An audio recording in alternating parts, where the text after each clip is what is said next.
Bienvenidos a un nuevo episodio de Mentes Utópicas. Hoy tenemos con nosotros a Jaione. Vamos a hablar de por qué no funcionan las dietas de enero, cuáles son los errores más comunes en este propósito que se hace tanta gente y algo que hemos bautizado como alimentación culpable. Jaione es nuestra nutricionista de confianza, nos ayuda en los retiros con los menús y nos echa una mano en la cocina.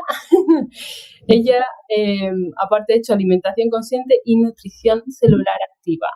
Por si alguien no la escucha, pues nos va a ir contando un poquito en este episodio y vamos a ir abordando desde la parte de la nutrición y la parte de la psicología, porque esto del brócoli hervido de enero no acaba de funcionar del todo. Bienvenida, Jaione. Hola, chicas, muy buenas. Gracias por este espacio y bueno, pues vamos allá, ¿no? A aportar un poquito de claridad a estos temas que además en esta fecha es como muy concreto, ¿no? Las nuevas intenciones y las nuevas dietas de enero. Y bueno, como decías, sí que es cierto que hay una tendencia a que fracasen. ¿Por qué? Porque el lugar desde donde se inicia una dieta en enero a veces no es desde un lugar genuino de unas ganas de mejora, sino de tengo que, ¿no? Desde una restricción, pues de perder peso porque enero es una fecha como de inicio, o porque, pues bueno, hay tendencias sociales que invitan a empezar esa operación bikini.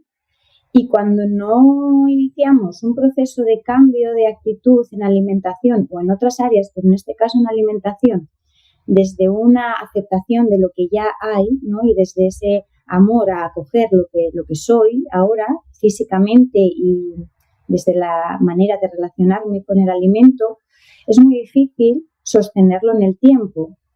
Porque desde la mente vamos a ir a eso, ¿no? A ese brócoli hervido, a lo que creemos que es saludable, ¿no? Ya vamos a etiquetar alimentos buenos, malos, que engordan, que no engordan. Y nos vamos a mover desde ahí, obviando cuál es nuestro alimento emocional. ¿Qué alimento es el que nos sostiene o nos tapona ciertas emociones que no estamos sabiendo sostener de otra manera, ¿no? Entonces, si anulamos esos alimentos emocionales de golpe, todos a la vez, y nos metemos de lleno en el brócoli hervido y el pescadito a la plancha, la fuerza de voluntad se va a agotar porque no está siendo una intención de deseo de alma, ¿no? De llevarte a un lugar de más amor a ti, a todo tu ser, sino de límites desde la restricción y desde la autoexigencia. Una pregunta.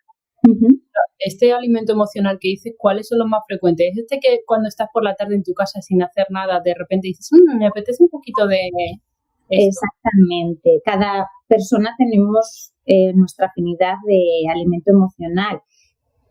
Así como a grosso modo, todo lo que tiene que ver con lo denso, con las harinas, con el dulce, con lo pegajoso, o sea, el queso fundido, los crujientes, lo que cruje, el chocolate, o sea, al final el chocolate tiene una función también química, ¿no? Y es como ese sustitutivo de la pasión o de la expansión que nos da las relaciones humanas. O sea, es una dulzura, una cosa que el chocolate pues tapona. Entonces, ese tipo de alimentos son los más, a los que se suele recurrir con más frecuencia.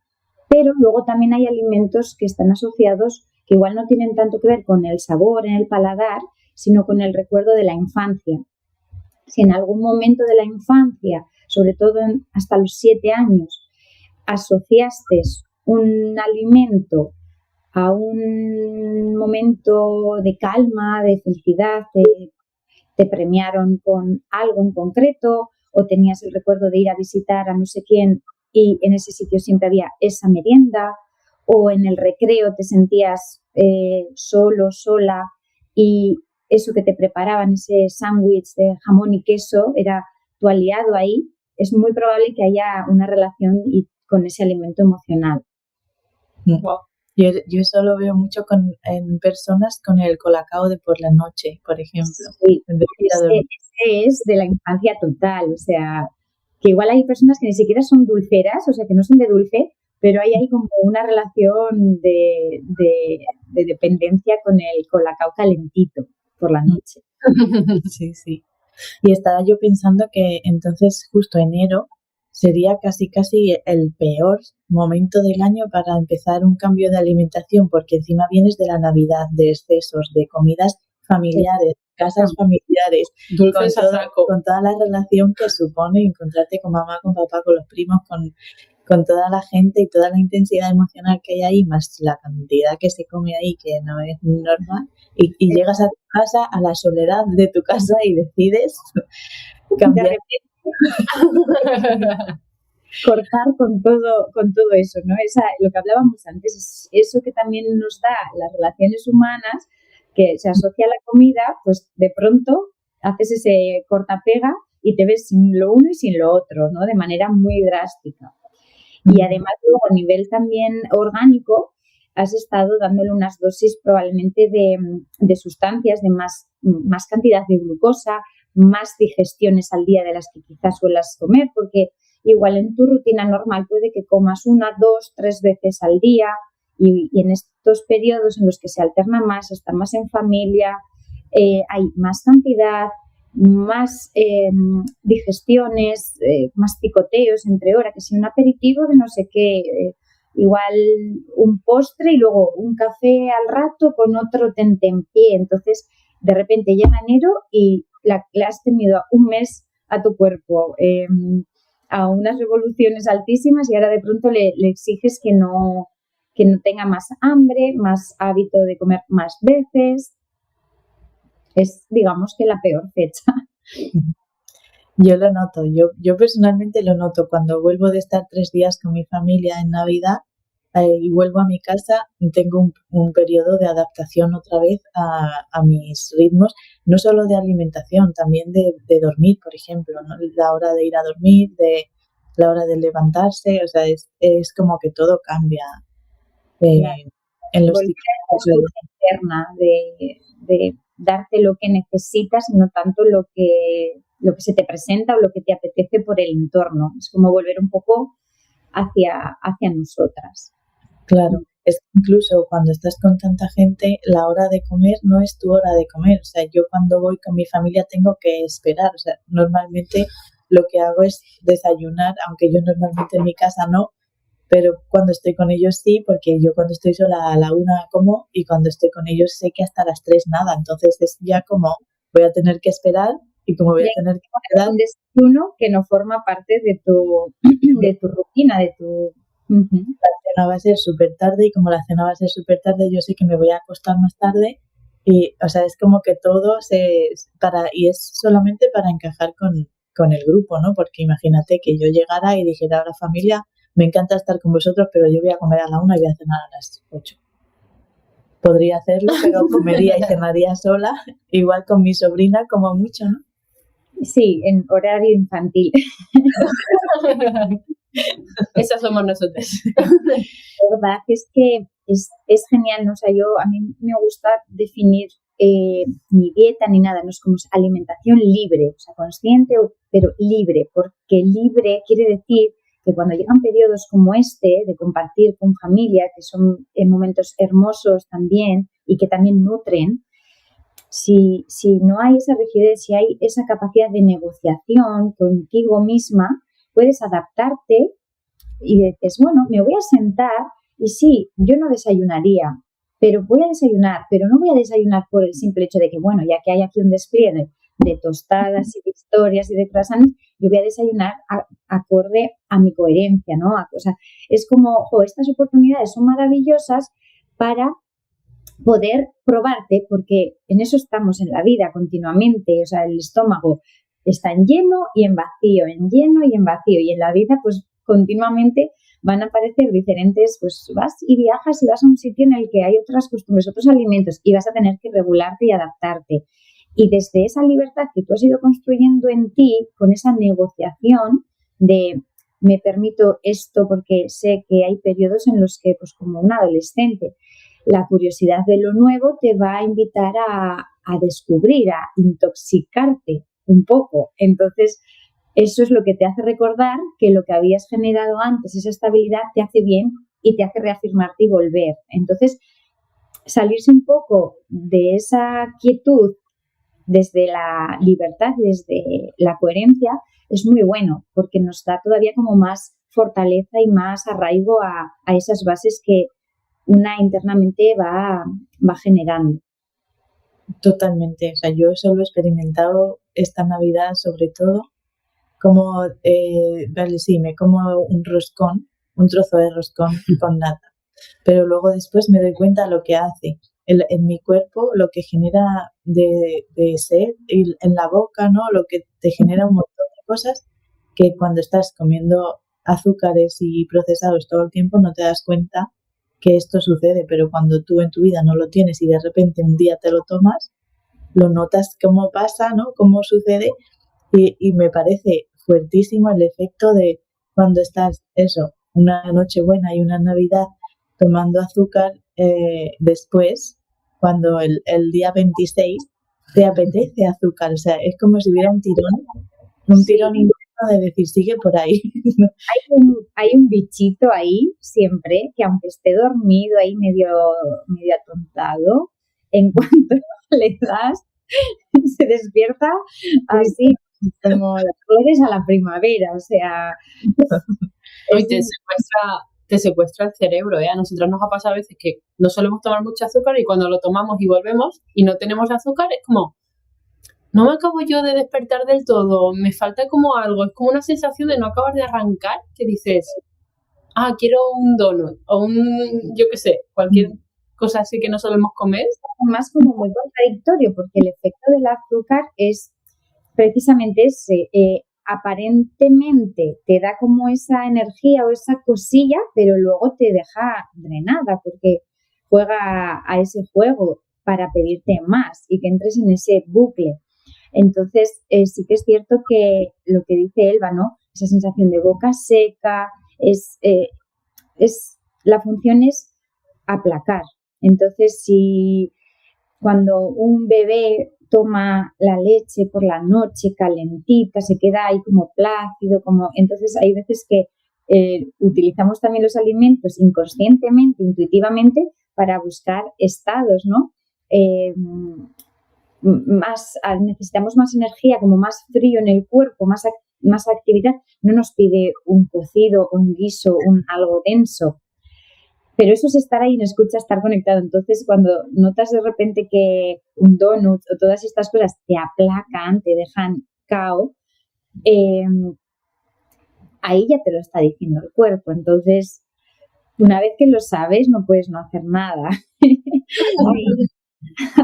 Ahí ya solo te queda hacerte cargo y responsabilizarte de lo que es lo mejor para ti. Totalmente.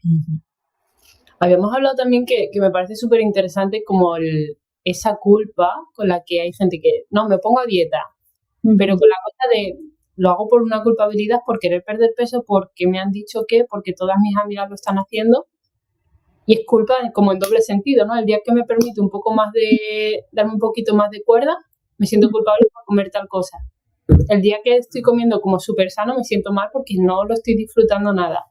Eso es. Me interesa mucho el punto de vista de las dos, de esto. Pues yo diría que ahí entra mucho en juego el tema de la compensación. Como supongo que es bien, que no me gusta porque no es lo que creo que quiero, pero luego me premio. Entonces me premio normalmente con lo mismo que con lo que me castigo. O sea, es como una relación ahí muy mala. Y vuelvo otra vez a lo mismo, al origen. ¿Desde dónde he elegido iniciar este proceso? Porque si lo he elegido desde no me acepto y quiero un cambio físico, entonces voy a sostener comer de esta manera restrictiva para luego premiarme porque si no es insostenible. El cambio no estaría en esa intención, en ese compromiso inicial para contigo, decir, vale, sé que me gustan estas cosas, sé que hay ciertos aspectos de mi físico que ahora mismo no son lo más coherente, lo más acorde y necesito hacer cambios, pero desde el amor. que me tengo. Entonces, desde esos cambios, elijo hacer las cosas para que no entre en juego la culpa, porque la culpa también alimenta y es incluso más tóxica que comerte 3 paquetes de donetes. O sea, al final el efecto en el cuerpo, bueno, no sé, Elba, tú cómo lo ves, porque al final se asemeja mucho a cualquier proceso de culpa de otros temas que no tienen que ver con la comida. Sí, por un lado, o sea, sí, partiendo de la culpa que estamos hablando ahora, que pasa con muchas cosas, no solo con la alimentación, la culpa es como infinita, recursiva, se alimenta a sí misma. Cuanto más culpa sientes, más malestar, más frustración, más te lleva a tirar la toalla, porque la gente que se propone algo que luego no lo consigue o no lo hace porque se salta la propia norma que se ha puesto a sí misma, cada vez que se saltan sus normas están como minando un poco su autoestima, su palabra, su confianza en las cosas que yo digo y que voy a hacer. Entonces llega un momento que ya no me fío ni de mi palabra y entonces me la salto más a la ligera, ¿no? Porque si ya me la he saltado 5 veces, ¿por qué no 6 o 7 o 8 o muchas, ¿no? Claro. Entonces es como un pez que se muerde la cola, cuanto más lo haces, más pasa. Por eso Jung decía lo de que a lo que te resistes persiste o así, o algo así, ¿no? Es verdad, sí. Entonces, en realidad sería mucho más coherente, yo creo, empezar sin normas rígidas, simplemente con pruebas, con juego, con experimentación, para ver qué pasa en mi cuerpo, pero no como una decisión cerrada.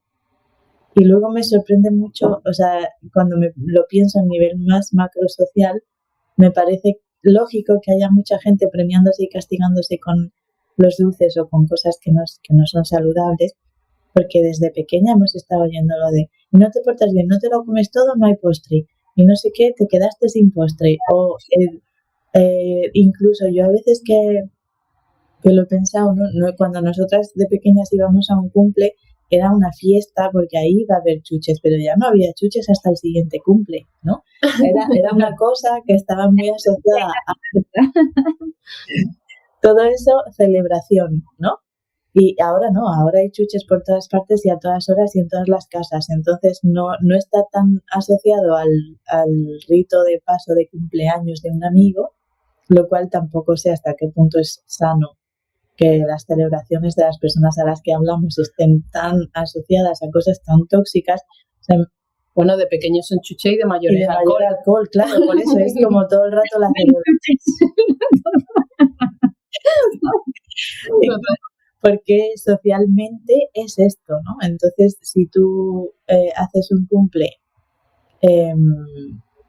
por ejemplo, yo lo veo ahora con mis sobrinas que han llevado una alimentación bastante saludable y sin azúcar y de libre, como decías tú antes, ¿no? Sí, de intuitiva, ¿no? De sensaciones. Que siempre tienen disponible, cogen lo que quieren más o menos, pero no hay azúcar ni procesado.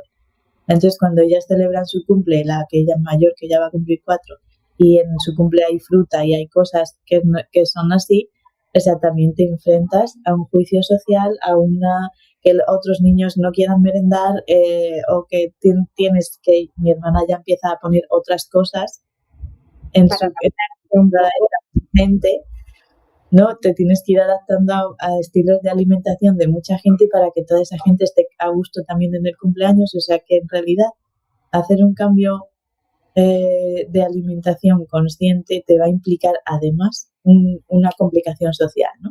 De cuando hay críos de por medio, más. O sea, y entonces al final es un tema que tampoco creo que sea muy saludable, que eso sea como un tema central de competencia o competición entre personas. No sé muy bien cómo decirlo. O sea, que tú estás llegando a un grupo a comer de una manera y tienes que empezar a explicarte, a justificar. Cuando tú justificas porque ya no comemos gluten o ya no como tal cosa, hay gente que se siente mal porque se le desordena su estructura o sus principios. Entonces se da todo un movimiento que yo, porque ya al final llegas al punto final de decir, bueno, igual hay gente que algo aprende cuando lo explico, ¿no? Pero claro, no deja que estar explicándolo todo el rato, ¿no? Es una cosa como... como una justificación constante. Y bueno, igual en esa justificación hay veces que hay personas que se impregnan y que les da curiosidad y que quizá incluso les apetezca, pero hay otras personas que lo van a sentir como raro, rechazo, porque al final les estás haciendo un poco de espejo de esta persona está haciendo algo diferente que a mí no me apetece hacer. Entonces es como me molesta, porque ya tendría yo que hurgar a ver si lo que está haciendo es mejor, porque a lo mejor es verdad que su niño, su niña está más saludable porque merienda ese pan así como oscuro en lugar de... que sabe agrio. Es un tema. Yo la verdad es que con mi hija he pasado etapas, mira, los cumpleaños, por ejemplo, yo me daba cuenta que como en nuestra casa no había pues ni el hábito de chucherías, ni dulces procesados, ni azúcares, o galletas o de las más básicas, sencillas, o hacía yo de trigo de sarraceno, en fin. Y luego iba a un cumple y mi hija se volvía loca al ver conguitos, el sándwich de nocilla, el pan Bimbo de nocilla. Y claro, y ahí me dio a mí también que pensar, ¿no? Fíjate que puedes estar creando sin querer una atracción a unos alimentos porque, claro, es como están ahí, todos los demás los consumen en el recreo, en las fiestas y tal, y yo no. Entonces, de repente puede que la niña o el niño no le surja esa atracción o puede que sí. Y entonces ahí empieza otra negociación, ¿no? Y aparte de la interna, pues la de fuera y el tener que explicar el que aunque nos guste, aunque sepa bueno, no es bueno y por eso hacemos esto de esta manera, para que ese pequeño ser vaya también autogestionando sus propias elecciones con lo difícil que es en un entorno como es el de la infancia, ¿no? De cumples, de extraescolares, de celebraciones. Es que cualquier menú infantil de cualquier sitio así al uso, básicamente son patatas fritas, croquetas en jacobo o pechuga de pollo empanada. Entonces, si así en general eso es lo que se supone que socialmente es lo que un niño o niña debe comer, pues es que se le pone como menú infantil es eso, ya les estamos dando unas directrices muy claras, ¿no? De qué es lo que tiene que ser crujiente, grasoso, frito. Entonces ese paladar se va adaptando ahí. Y sí, es complejo. Yo me acuerdo también que cuando mi hija iba a casa de sus abuelos paternos, pues como iba el domingo, un día a la semana, pues a comer, a merendar, pues claro, la manera de entregar amor muchas veces de las personas sigue siendo a través del alimento. Es algo como que tenemos muy en el inconsciente y la manera de entregar alimento, además alimento que al niño o a la niña le guste, se ponga así con una sonrisa y ay, cuánto te quiero por darme esto, ¿no?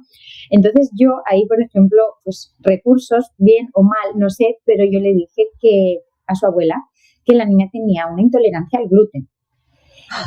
Entonces era la única manera de que no habría ese aporte masivo de procesados, de harinas procesadas, industriales, y que pudiera ser, pues vale, sí, un dulce, una merienda, pero de otra manera, no tan, pues eso, comercial, ¿no? O sea, tan procesado, tan industrial. Y hay veces, pues que es eso, es como más fácil poner por delante, aunque no debería, una enfermedad, una mala asimilación de un nutriente, porque entonces ahí sí parece que las personas, vale, este crío es diabético, este crío es celíaco, este tal, entonces sí, entiendo, no es que no puede tomar esto, de pronto sí, pero tiene que haber una patología para que las personas acepten eso en lugar de, bueno, déjala que coma ahora lo que quiera, ¿no? Que es pequeña, y luego cuando esa niña no sea pequeña, porque no va a ser pequeña siempre, y tenga una adicción a esos alimentos o tenga un mal día y vaya a necesitar esos 3 donuts de chocolate el domingo por la tarde porque es lo que viene acostumbrándose. Entonces sí creo que ahí hay un tema social que hay que ir cada uno, ¿no? en nuestro microcosmos trabajando para que vayamos tejiendo un espacio en el que haya más conciencia.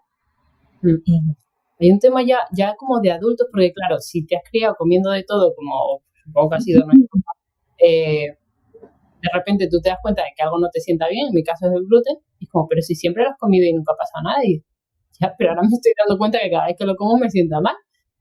Y es como que tienes que defender esa posición que tú decías antes, ¿no? Pero creo que hay mucha gente que también esta idea del cambio de alimentación, de cambio de dieta, se les cae porque no saben defender con razones reales o con algún tipo de argumentación, no sé cómo llamarlo, de por qué estás defendiendo lo que tú haces, ¿no? Es como, no, he decidido empezar a hacer este hábito, puede ser deporte, puede ser apuntarte a cualquier cosa, puede ser mudarte de sitio, pero con la alimentación, Claro.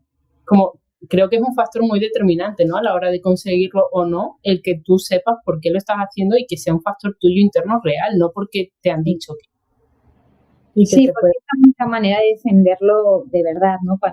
Cuando tú sientes que lo haces no por una creencia, sino porque realmente se ha instalado en ti esa certeza, ¿no? De, ostras, es que yo me doy cuenta que yo tomo esto y yo me encuentro mal y yo dejo. Y eso es lo que también va aumentando tu autoestima y vas dejando cada vez de necesitar más de ese tipo de alimentos porque estás reforzándote en esa elección de ser firme en esa decisión, de decir, no, yo esto no, o te sirven pan, no, yo no lo tomo, no lo necesito, pero no desde la restricción, sino desde la escucha interna. Y cuando los demás de primeras quizá no lo aceptan o no lo entienden, pero luego ven cambios en tu actitud, menos cansancio, más creatividad, más salud. Pues es que al final es más salud, más entusiasmo y eso se percibe. Y habrá quien diga, pues oye, igual dejo el gluten también o no, pero porque cada uno tiene su proceso y no todo el mundo tiene esa capacidad de elegirse.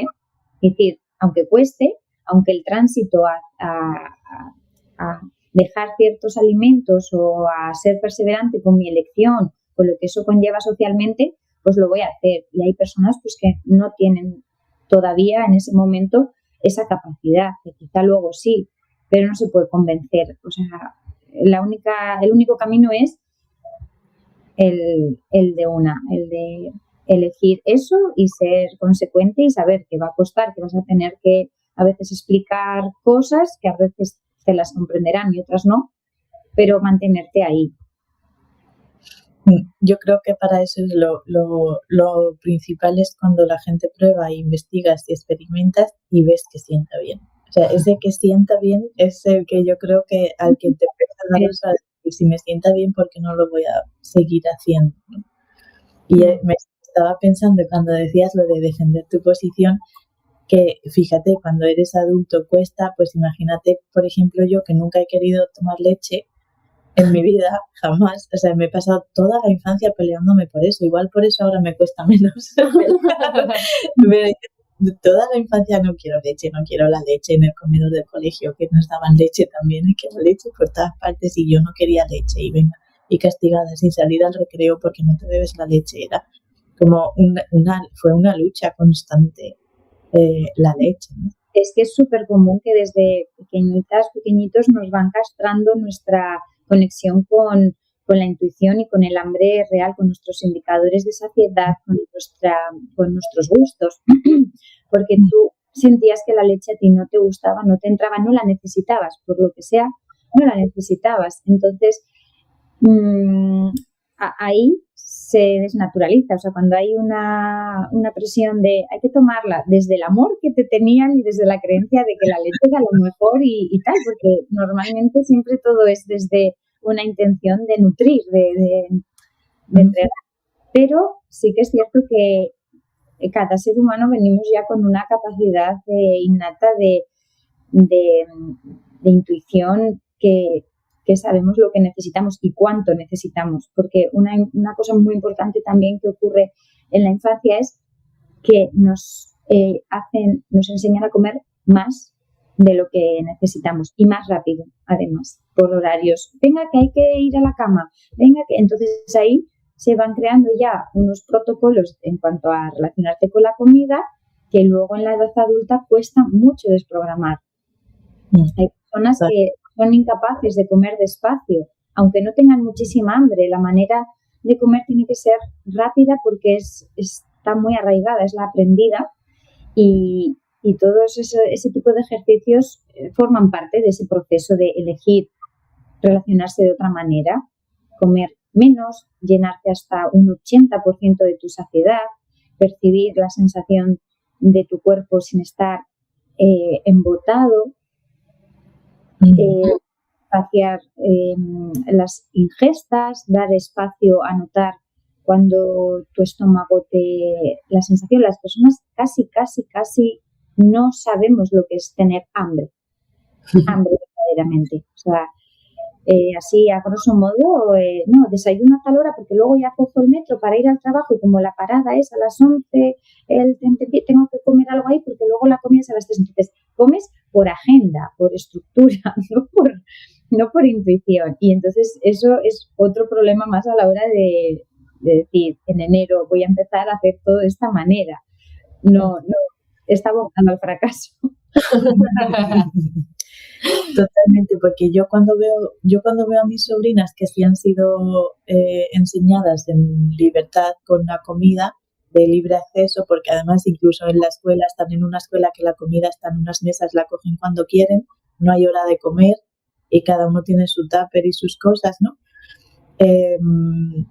Yo veo que al educar así es muy saludable y ellas comen de todo, pero lo que quieren cuando quieren. O sea, hay veces que les da por una cosa y quieren mil cosas, mil veces la quieren y luego después un día ya no lo quieren y quieren otra cosa. O sea, no les cuesta trabajo decidir lo que quieren. Se descubre. Sí, ellas saben. La mayor, la que ya habla más fluido, tú la preguntas qué quieres cenar y te puede decir un día que quiere pulpo, ¿sabes? No es que sea, o sea, lo sabe lo que quiere y cuando ve lo que hay en la mesa tiene claro. Hay veces que coge de muchas cosas y hay veces que coge solo de una, como obsesivo, ¿no? Y lo demás no lo quiere ni probar. Y a lo mejor al otro día distinto, ¿no? Como que se ve muy claro en ellas que eligen por... Sí, se nota un montón. Pero claro, los mayores no estamos ahí, ¿no? Los adultos estamos como más condicionados. Pues todo lo contrario. Todo lo contrario, porque los adultos estamos educados de otra manera, ¿no? Nuestra generación y la otra. Hemos comido en los colegios, yo por lo menos en comedor de colegio, que te obligaban a cosas que no tenían sentido, claro. en lucha con eso, ¿no? Y con muchos condicionantes externos, con muchos condicionantes de adaptarte al grupo, incluso en las familias. Hay familias que tienen incluso el condicionante de no gastar mucho dinero porque la economía familiar, porque, o sea, como que todo al final se complica con un acto que tendría que ser natural como es el de alimentarnos, ¿no? Claro. Entonces, partiendo de toda esta complicación, que sí, la gente que nos esté oyendo sabemos que es mega complicado ordenarse intuitivamente con la alimentación, con estos horarios de trabajo, con estos salarios y con estas cosas, ¿qué consejos o cómo podríamos decirle a alguien que quiera aproximarse a esta alimentación consciente sin saber mucho, ¿no? sin haber estado mucho ahí? Alguien que llega de nuevas. Hay un tema que creo que puede ser importante, el elegir este tipo de alimentación por salud y no por adelgazar o no por que te han dicho que ese alimento es malo. El desde dónde lo hago es lo más importante, porque va a determinar todo el proceso. Y aun cuando es por salud, si no es una elección, porque por salud también puede ser impuesto, llegas al médico al colesterol alto y le dan la hojita de entonces es enfado, es ¿qué mierda ahora tengo que comer no sé cuántos? No sé, ¿sabes? También puede ser de la misma manera contraproducente como cuando es por adelgazar. En ambos casos, el origen para que funcione tiene que ser el mismo, es las ganas, el compromiso de llevarte a un lugar de más amor, ya sea porque tienes una enfermedad, ya sea porque tienes un cuerpo que no te acompaña. O sea, y que no te acompaña quiere decir que no que tengas que cambiar porque seas defectuosa o porque tengas un peso que no es el que socialmente tal, sino el que tú, por lo que sea, la relación que estás teniendo con la comida no te hace sentir en coherencia con ese peso. Entonces, lo primero que yo creo que es lo más importante es sentarse un ratito a ver el origen, ¿no? ¿Por qué quiero yo hacer este cambio? ¿Para qué realmente? ¿Para qué? No para qué, no para tener contento al médico con los análisis, a la pareja o a mí, o sea, a la dietista que te mida y que te pese y que estés. No sé, ¿a quién quiero contentar? A mí. ¿Y por qué? Pues porque por lo que sea no se siente bien lo que estoy haciendo, porque si no, no querría un cambio, ¿no? Entonces, iniciar ahí, en ese compromiso de amor. Y luego, yo creo que lo más importante es marcarse objetivos que sean asequibles, que se puedan conseguir a corto, medio plazo y de ahí ir ampliando. En lugar de quiero perder no sé cuántos kilos, que ya te estás yendo a la expectativa, al resultado, o quiero bajar mis niveles de glucosa a no sé cuánto antes de que me den la pastilla, ¿no? En caso de la enfermedad. Y centrarse en ese viaje, ¿no? Contigo misma de decir, vale, pues mira, en esta semana voy a reducir esto y así voy ganando autoestima porque voy confiando más en mí, ¿no? Lo que comentabas tú, Elba. Y ahí me voy montando cada vez en un escalón más alto que me va a permitir ir ascendiendo a expectativas cada vez mayores, pero una vez más, no por ego, sino pues porque desde esa serenidad y desde esa libertad te vas sintiendo mejor, entonces cada vez vas a más, ¿no? Igual tú iniciaste, Marta, con he notado que el gluten me va mal, he empezado este proceso de dejarlo y me voy notando mejor. Uy, pues ya me ha picado la curiosidad y sin habérmelo planteado antes, ahora elijo quizá también reducir el azúcar a ver qué pasa, porque esto parece que va a mejor y de repente pues lo haces y, pues mira, siento que tengo más claridad mental, siento que ya veo ese tipo de cosas y sé, porque recuerdo que estaban ricas, pero ya no las necesito, o sea, no me cuesta no coger como igual al principio y vas notando que tu propio, y de repente dices, vale, ya no estoy tanto en quitar, ahora estoy en qué cosas hay por ahí en el mundo de la nutrición que no solía meter, que quizá ahora me apetezca conocer, hoy qué nutrientes es este, o qué aporta este tipo de verduras, o uy, este superalimento, uy, pues mira, nunca me había pensado mezclarme un batido de verduras y frutas y jugar, ¿no? Ir descubriéndote y un poco volver a la sobrina de Elba, ¿no? A la que come desde tu intuición, desde lo que necesita hoy un único alimento, mañana dos mezclados, unos más fríos, hoy sí que estoy como demasiado alterada o con el cortisol más alto, porque la vida es así, nos va trayendo situaciones, me pide el cuerpo bajar frecuencia, algo calentito, una crema, algo que me baje como a tierra, más denso, que puede ser incluso ese colacao, ¿no? Pero que no sea una dependencia, sino sea una herramienta pues para entenderte y cuando necesites bajarte, pues ayudarte, cuando necesites estimularte es como regularte siendo la dueña, ¿no? Y el dueño de todas esas herramientas disponibles, sin culpa, sin esa dependencia. Qué guay. Suena genial, suena un poco como lo de los objetivos dinámicos que nosotras planteamos, que es un poco como ser un investigador. O sea, no son decisiones rígidas, sino prueba y a ver qué pasa. Y con los resultados que recibes de tu cuerpo, dices, ¿me sienta bien o no me sienta bien? Y ahí es guay. Yo tengo dos preguntas que me interesan a mí, no sé. Pregunta, tú como si estuvieras en tu propio podcast.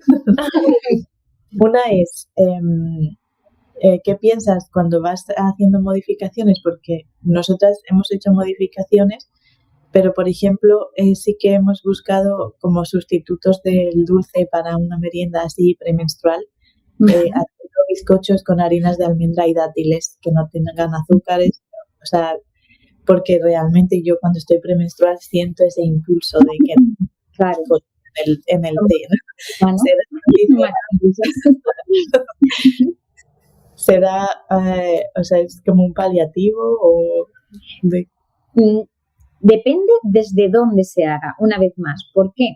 Porque si tú tienes esa escucha ya interna y te has dado cuenta que en esos días premenstruales tu cuerpo te pide más dulzura, está genial hacer ese cambio, ¿no? Le voy a dar dulzura, pero desde un origen menos tóxico, mucho más amable, que no va a despertar ese bichito que tengo ahí dentro, como el de las Navidades, ¿no? Con glucosa así como muy, muy potente. Y entonces, pues hago eso, pero es un acto otra vez desde el amor, ¿no? Desde elijo comer esto y de esta manera y con este cuidado, porque me quiero dar ese dulce, pero a la vez me lo quiero dar con el cariño con el que yo me doy el resto de otros nutrientes. Entonces, me parece que es maravilloso, ¿no? Además, investigar, el buscar cómo obtener ese recuerdo, ese sabor de un postre, un dulce, un bizcocho, algo creado por ti, además a tu manera. ¿Qué ocurre? Que hay veces que cuando no hay ese trabajo interno de elegir este proceso desde el amor genuino y desde la aceptación, volvemos a la restricción y ya se hace un cambio drástico de yo ya no tomo azúcar blanca y hago con azúcar de coco o con dátil. Y es como sigo comiendo más o menos, o sea, sigo dependiente del mismo tipo de hábitos que no me hacen bien porque no me permiten estar libre, pero me creo que como los estoy haciendo con otros ingredientes, descanso ahí en esa tranquilidad de lo estoy haciendo mejor, pero todos los días estás teniendo que tener ese ritual, ese momento de desayunarte esa tortita dulce, o sea, no has transitado, o sea, está bien, es mejor eso que seguir desayunando donuts o una tostada con Nutella o siempre va a ser mejor, pero hay que estar atentas y atentos en no quedarnos ahí, ¿no? Porque es un periodo de tránsito, porque si te has acomodado yo me hago mis crepes de trigo sarraceno y azúcar de coco, genial, pero todos los días tienes que desayunar crepes, entonces sospecha, ¿no? Es como sospecha de ti. Mírate a ver, ya llevo una temporada, yo me he acostumbrado, yo tuve una temporada, me acuerdo, que después de comer me apetecía, pues me lo hice una vez y me supo rico, me gustó y como que le cogí el gusto al hábito. Y es que me preparaba un bol de kéfir, le echaba arándanos, le echaba un poquito de plátano troceado, le rallaba chocolate negro y me encantaba, me comía claro, pero de repente dije, si lo estoy empezando a hacer casi como ya de ritual, cuando no es necesario, es una cosa puntual que yo pueda elegir, introducir como lo que tú dices, ¿no? En este momento premenstrual o un día en el que la comida que he elegido es menos densa y dices, para llegar a ese 80% de saciedad me voy a comer esto, pero si ya en lugar de comerte un arroz con leche o un postre lácteo así de estos al uso, haces todos los días ese ritual, ya está habiendo una sustitución que vuelve a ser un hábito dependiente. Que no parte de la intuición, porque si partiera de lo que tu cuerpo, lo que tu cuerpo necesita, no va a necesitar todos los días la misma cosa, ¿no? Exactamente. Entonces, está genial cambiar, sustituir, investigar, probar, pero cuando estés ya ahí estancada un tiempo grande, sospecha de que hayas cambiado una cosa por la otra. Como un placebo, ¿no? Exactamente. Sí. Y luego otra pregunta que tengo, bueno, es que en realidad tengo muchas y no sé, pero... Si ya le coges una consulta y listo. Es que, hace poco cuando estaba en Marruecos, una semana, Marruecos es un país en el completamente inflamatorio, ¿no? Marruecos es azúcar, harina, pan, couscous, y bueno, hay pollo también y ternera y todo eso, pero es siempre con pan. Y el té siempre con azúcar y siempre te dan postres, siempre te dan galletitas, te dan cosas. Estos así típicos como de miel, de hojaldre, de fruto seco. Sí. Entonces es como todo el viaje, o sea, hice como después de que yo voy con mi dieta así y esta que ya he ido conquistando, ¿no? De repente me pasé una semana con harinas, azúcares y todo lo que ya no estaba yo tomando. Y aparte de la sensación de cansancio, de como tener el cuerpo agotado y estás sensación de sed que te he dicho antes, que me da muchísimo. Y como que no remontas, ¿no? Que ahora por la mañana necesito más café, necesito más bollos para poder activar el día, ¿no? Como que se sentía ahí, encima como yo iba llevando un grupo, es como tampoco puedo ir en la parra, ¿no? Tengo que ir, estoy trabajando, tengo que ir con foco y así, ¿no? Y me da la sensación de que incluso de sudar más y de oler peor. Claro, totalmente. No es una sensación, es una realidad. Es verdad, ¿no? No me lo he imaginado yo. Y el aliento seguramente muchísimo más denso también, la lengua más pastosa. Y al final es eso, es como de repente lo que dices, en un río claro, ¿no? Que es tu alimentación de normal, de golpe y porrazo, pues echas ahí tinta y si está cristalino la tinta lo abarca todo, ¿no? Entonces lo notas un montón. Un río que está obstruido, que está ahí como turbio, le echas una gota de tinta y no lo va a notar tanto, no se va a percibir tanto. Entonces, en tu caso, de repente, esa sensación de, me pide más, estoy como, necesito para mantener esa energía engañosa que me está proporcionando este tipo de alimentos. Y luego, como las harinas son proinflamatorias, o sea, el trigo, en Marruecos se utiliza también mucho tortitas, o sea, mucho, no me acuerdo cómo se llaman estos panes, bueno, en fin, que se trabaja mucho con harinas de trigo. Entonces, ha sido como una sobredosis. Entonces, tu cuerpo activa un proceso de detoxificación, mayor sudoración, la orina seguro también con un olor más fuerte.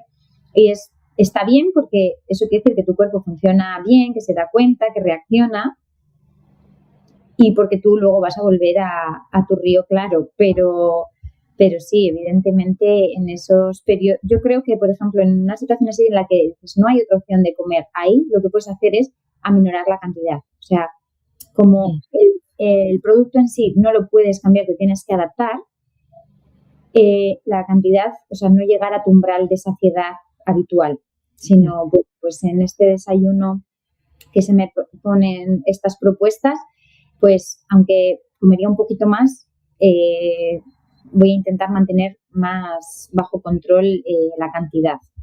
Sí, para eso,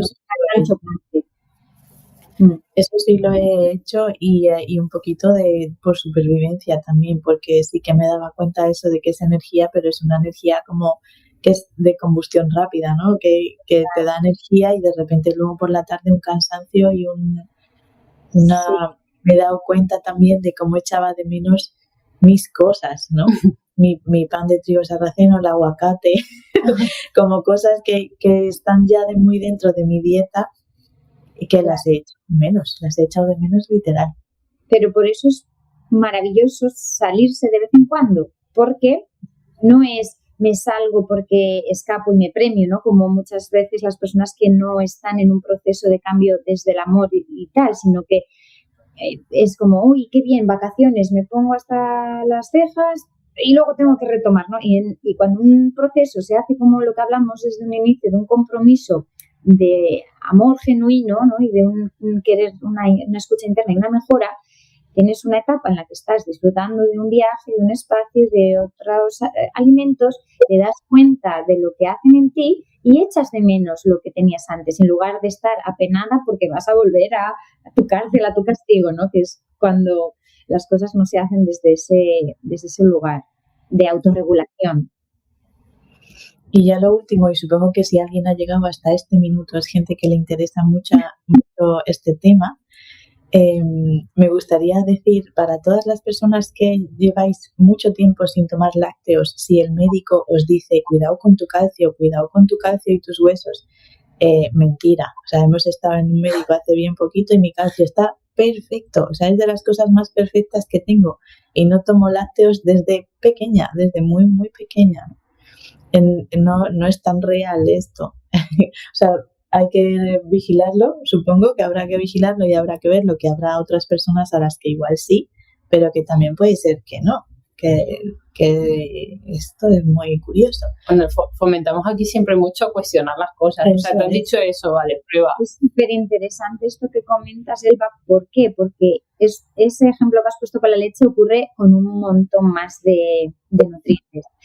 Y esto igual puede escocer un poco a veces, pero la industria alimentaria, o sea, creemos que lo que sale por la tele es verdad, toda la verdad y nada más que la verdad.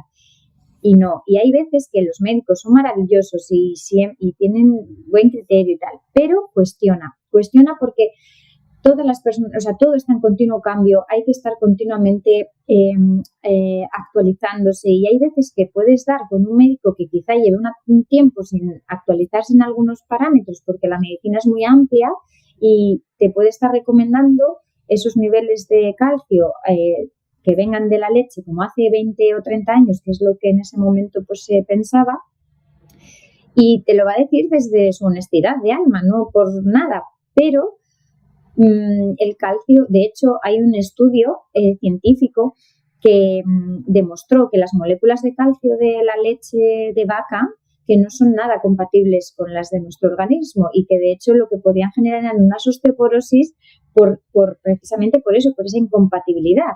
Y Estados Unidos, que es el estado en el que más se consume leche de vaca a nivel mundial, tiene el mayor índice de osteoporosis y artrosis. Entonces es un dato, hay otro montón de factores en su salud alimentaria y demás, pero ese en concreto es así, es cierto y es real.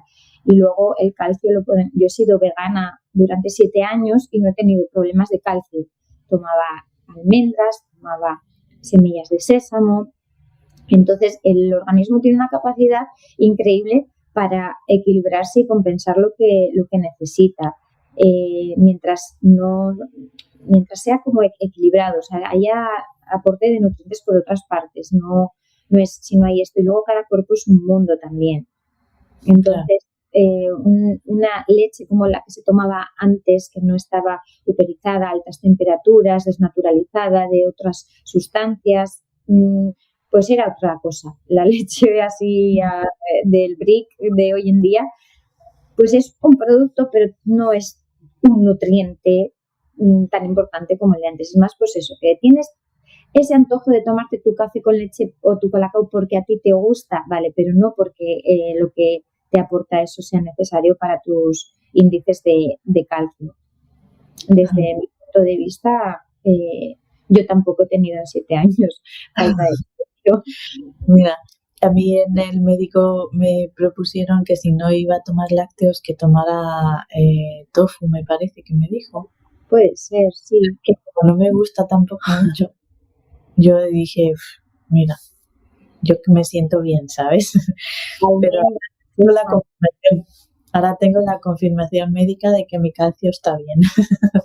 Claro, perfectamente bien. Al final es un poco también lo que dice Jayen, o sea, depende del cuerpo, depende del resto de alimentos que tú tomes, y a lo mejor tú el calcio lo tienes bien ya de por sí, pero hay otra persona que no. O sea, igual que esto de la alimentación vegana, vegetariana, que nos daría para otro podcast completo, al final es como probar y testear en ti y cuestionar un poco lo que oyes. O sea, Sí. ahora los huevos son malos, ahora los huevos son buenos, ahora la sal no sé qué, ahora la carne te quito la pirámide y venga. O sea, no hay verdades absolutas ni de una fuente ni de otra. Es como tenerlo todo ahí en órbita, no quedarte con nada, probar y crear tu propio criterio, ¿no? Y obvio, a veces vas a necesitar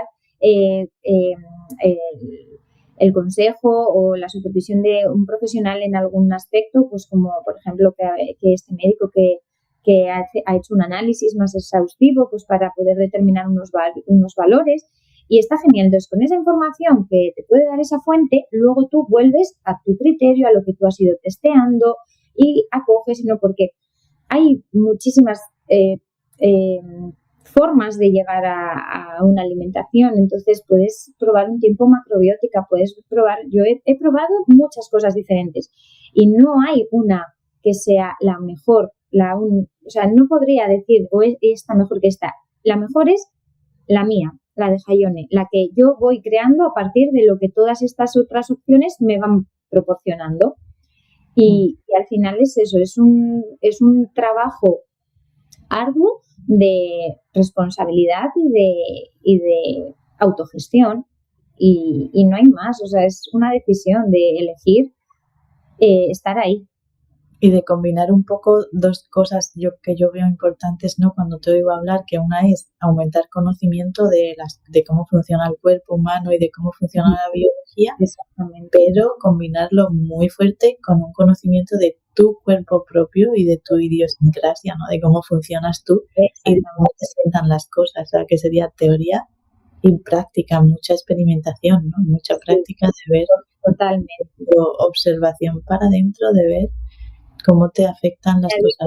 Una cosa más, observación también de cómo te sientan los alimentos emocionalmente, o sea, aparte de a nivel orgánico, a nivel de digestión, emocionalmente, porque no le solemos prestar atención.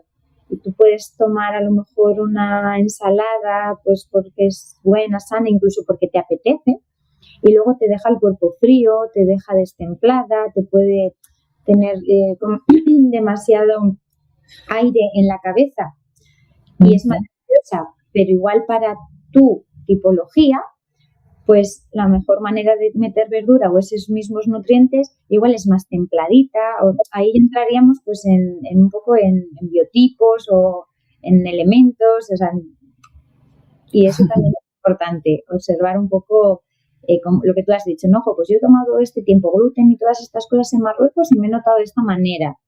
Imagínate si encima de notar a nivel orgánico esa sensación, tú habrías tenido una sensación de, bueno, aprovecho y como todo esto ahora porque luego me lo voy a quitar, qué rico. Ahí se habría generado todavía otro tipo de digestión más pesada porque estaría impregnada de culpa y de sensación de incoherencia. Y la incoherencia y la culpa son primas y ambas comen en exceso. Qué bueno. Genial. Pues no sé si queréis añadir algo o, Jaione, decirnos dónde te puede contactar la gente que haya llegado hasta aquí, que conecte como con tu forma de hacer esta parte, ¿no?, de la alimentación. Sí, pues en Instagram, en Date lo Bueno, ahí me pueden contactar y bueno, luego también a través de vosotras, como estamos en contacto. Y así por último, por poner un broche, ¿no?, así como toda esta idea general de cómo iniciar, o sea, cómo me pongo yo un poco a practicar esta escucha o cómo gestiono yo ese propósito inicial, ¿no? Entonces yo invitaría a escribir un mantra, ¿no?, un compromiso de observando qué es lo que ahora mismo estoy haciendo que no se siente bien, tanto a nivel físico como a nivel emocional, y añadir una única cosa que creo que puedo cambiar para perseverar en ella durante una semana y estar simplemente enfocada en esa única cosa. O sea, que puede ser comer más despacio. Sigo igual con todo, sin quitar ni poner alimentos, más despacio. O comer en lugar de 5 veces al día, 3. O sea, cada cual que vaya encontrando su objetivo. Y desde ahí registrar. Es muy importante hacer un registro de cómo he iniciado, pasada esta semana, qué cositas han ido ocurriendo, qué he observado, porque esa repetición de estar atenta a un proceso es lo que va generando pues una huella profunda, ¿no?, para que vaya habiendo una reprogramación. Y ese pequeño diario, luego igual estás con ese objetivo una semana y dices, bueno, lo voy a perfilar un poco más y continúo otra semana más. Y puede que sea un mes. Y al mes dices, venga, ahora de tal a tal fecha, que ya he integrado esto de que como más despacio, voy a poner atención a ese chocolate que no perdono después de comer sí o sí, todos los días, pues en lugar de comérmelo todos los días, un día sí, un día no. O sea, ir un poco autogestionando esos momentos fetiches y observando qué ocurre para generar bases y poder sostener en el tiempo objetivos mayores en el futuro. Genial, qué bueno. Pasión, oye, todo con pasión. O sea, con pasión cuando por lo que sea no se sostiene, en lugar de culpa, no, con pasión y venga, me sostengo, me agarro y vuelvo a retomar.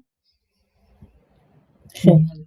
Oye, y estás, que también por si hay alguien por la zona de Bilbao, no me acuerdo el nombre exacto del sitio, ¿tienes consulta presencial? Sí, tengo consulta presencial en el centro Harmony, que es un centro holístico en el que ofrecemos diferentes terapias, yoga, la consulta de nutrición, talleres, también terapia de acompañamiento transpersonal. Y allí, bueno, pues también se hacen talleres grupales, ¿no? Para que todos estos temas que estamos hablando, pues se puedan hacer a veces en lugar de individual, en grupo, y la fuerza del grupo, las opiniones y lo que otras personas también pueden aportar, ayuda mucho, ¿no? A sentir que no es una persona, que no eres rara ni raro, ¿no? Y que hay muchas personas que tienen esas mismas ganas de comerse a veces un donut igual que tú y que también quieren dejar de comerlo y compartirlo y a veces reírse, incluso hacer humor de todo esto, pues ayuda muchísimo y se crean espacios y momentos muy, muy interesantes. Qué bueno. Aquí la mente utópica. Sí. ¿Cómo es el sitio, el nombre del...? Es que no sé si es el barrio. El centro Harmony está en Trápaga, en el Valle de Trápaga, en Bilbao. Por si alguien quiere ir presencialmente, allí la tenéis. Sigue totalmente los principios de mentes utópicas del grupo, el humor, la compasión, el hacerlo todo con flow de esto está bien. Y además me parece también que a mí me gustaría añadir a esto que has dicho, Jaione, algo que nosotras repetimos mucho últimamente, que es el contexto, el ambiente, con quién estás, dónde estás, qué luz hay cuando comes, si estás mirando la tele o estás mirando lo que te comes, si la gente con la que estás hablando tiene una conversación agradable o no, ¿no? Sí, porque tú lo ha cocinado otra persona, esa interacción en cocinar tu propia comida. Eso me parece súper interesante porque a mí en mi casa me pasa ahora que cuando cocina otra persona, que lo noto. O sea, yo si estoy mucho tiempo comiendo lo que cocina otra persona ya me siento mal. No, es como, no voy a hacerme lo mío.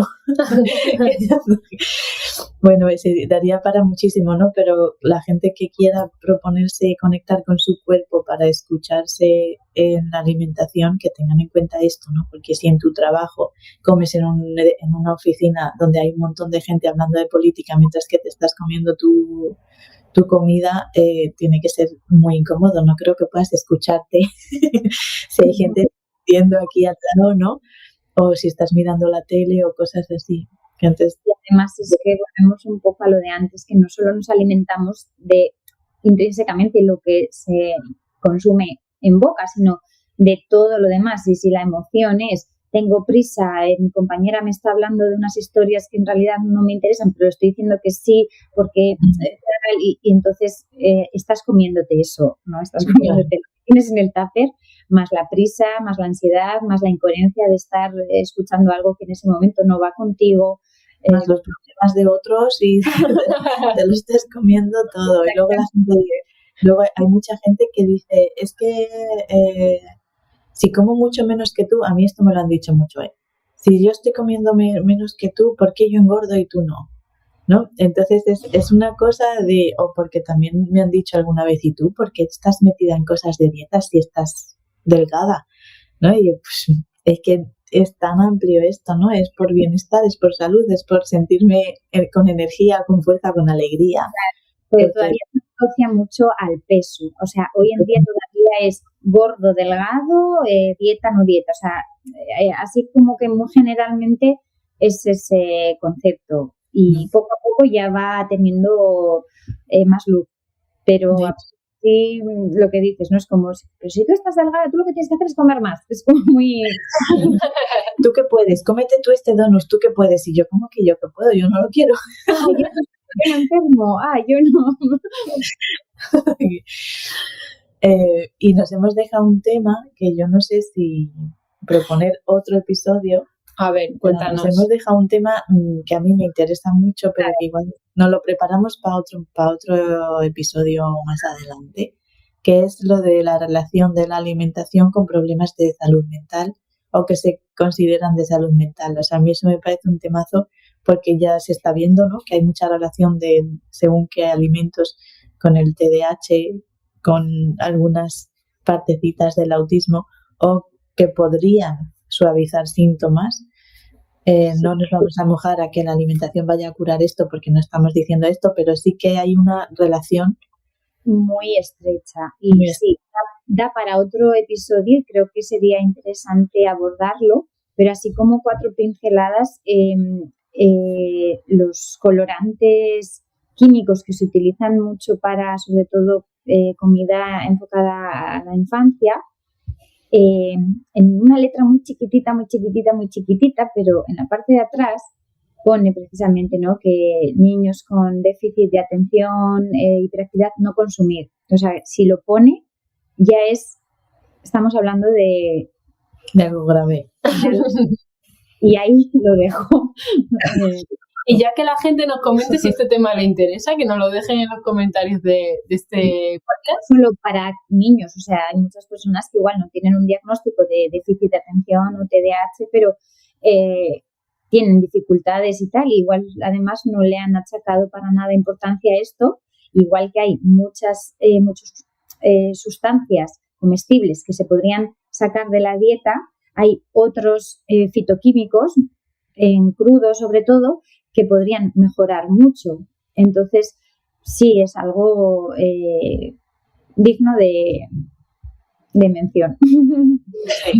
Sí, a mí me gustaría porque yo misma he experimentado en Marruecos menos concentración, menos agilidad mental, o sea, que si una persona que estoy más que menos saludable, noto tanta afectación a lo que estamos hablando de el lóbulo frontal, ¿sabes? Y la atención, pues imagínate personas que ya tengan una tendencia, o niños que están creciendo y están desarrollando el sistema cognitivo.